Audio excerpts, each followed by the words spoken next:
Something I haven't done in a while is a 10K time trial. I don't even know the last time I did an outdoor 10K time trial, but I'm gonna do one today. I'm not really training my 10K, but I do want to do one just to see where I'm at. And then if I do train it, then I can kind of have a benchmark. I did one last July-ish and it was like 59 minutes. A predicted time, I don't even know where to start. I definitely want to run a sub 60. I'm gonna say 59 even. That's my target. Okay, I'm gonna give myself some grace and say 59:20. If I could set an ultimate PB so it's not just a 2026 PB, that would be awesome. Just arrived at the park. Don't know how much of this I'm gonna film, but we shall see. Here we go. Just finished a warm-up. Feel okay, my toe's a little sore, but that feels like a lame excuse.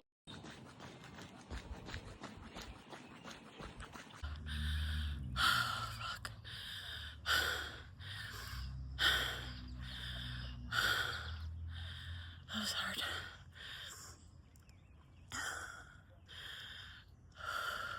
That was one of the hardest workouts. No, that was probably the hardest workout I've done all year.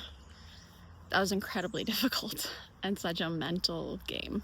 I just had to keep telling myself, like, just keep going. I started looking at my watch. I was watching my pace time because I was trying to get sub 29. Sorry, because I was trying to get sub 59. Legs felt heavy. My right pad of my foot went numb and my left toes went numb. Like I'll talk to my physio about it tomorrow, but oh, that was hard.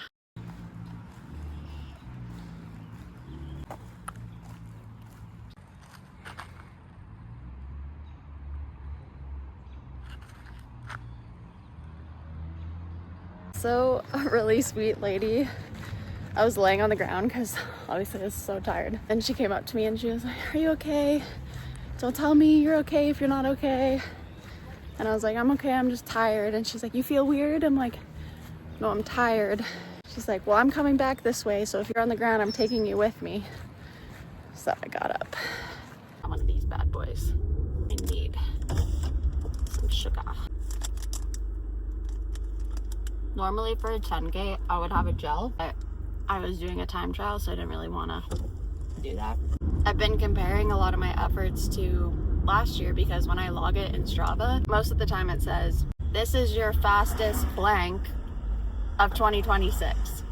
But of all time, it's like your third fastest or your fourth fastest. And I'm just like, I know I'm not at the fitness level that I probably was at the end of my race season last year, but obviously I'm trying to get there. So today was like such an awesome win because I had my fastest 10K of all time. Today it was 58 high, so that's a PB, personal best. Also, I put so much pressure on myself for that. I don't know why. I think I'm just being impatient about making progress. At the beginning of that run, I came out at like a 5:37 pace, and then my second kilometer was like 5:40 something, and I was like, oh, this is really good timing. I could probably get sub 59. So then I kept pushing, and sure enough, like it just got harder and harder. And by like 6K, I was just like, oh my gosh, I don't think I have the legs for this. Oh, it was just like very daunting. No joke, like 10K is a long distance, and I was just like being so impatient about it. Like as soon as I started, I was like, am I done yet? Like I just wanted the result rather than doing it. Really check myself and think about being present and making progress steadily rather than like being so impatient about making progress.